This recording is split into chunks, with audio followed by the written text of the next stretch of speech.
ఉమ్మడి రాష్ట్రంలో అయినా తెలంగాణ రాష్ట్ర ఏర్పాటు తర్వాత అయినా సరే తెలంగాణలో రాజకీయాలు ఎలా ఉన్నా ఎవరు అధికారంలో ఉన్నా హైదరాబాద్ను గత 10 ఏళ్లలో మాజీ సీఎం కేసీఆర్ ఎంతో అభివృద్ధి చేశారని మొదటిసారి సీఎం రేవంత్ రెడ్డి ప్రశంసించారు. దీంతో గులాబీ శ్రేణులు ఆనందంలో మునిగిపోయారని ప్రచారం జరుగుతోంది.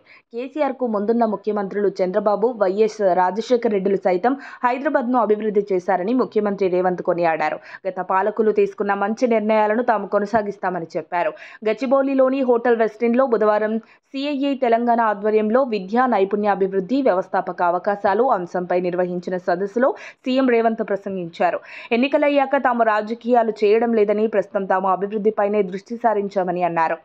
రాష్ట్రంలో సిల్లింగ్ యూనివర్సిటీల ఏర్పాటు కోసం సంప్రదింపులు జరుగుతున్నాయని, స్కిల్ డెవలప్మెంట్ కోర్సుల్లో చేరిన వారికి డిగ్రీ సర్టిఫికేట్స్ ఇవ్వబోతున్నామని తెలిపారు. రాష్ట్రంలోని 64 ఐటీఐలను 2,000 కోట్లతో స్కిల్ డెవలప్మెంట్ సెంటర్లుగా అభివృద్ధి చేయబోతున్నామని చెప్పారు.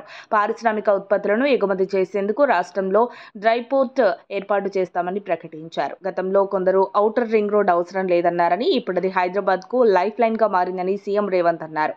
ప్రపంచ దేశాలతో తెలంగాణ పోటీ పడాలన్నదే తమ ప్రభుత్వ విధానమని వెల్లడించారు. పెట్టుబడిదారులు, పారిశ్రామికవేత్తలకు అన్ని విధాలుగా అండగా ఉంటామని, అభివృద్ధి విషయంలో తమ ప్రభుత్వానికి ఎలాంటి భేషజాలు లేవని చెప్పారు. రాష్ట్ర అభివృద్ధికి అందరి సహకారం అవసరమని, రాష్ట్రంలో విద్యా ఉపాధి అవకాశాల కల్పనలో సీఐఐతో కలిసి ముందుకెళ్తామని అన్నారు.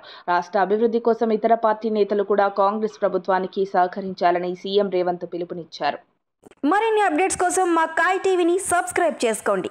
మా వీడియో కనుక మీకు నచ్చినట్లయితే లైక్ చేయండి, షేర్ చేయండి.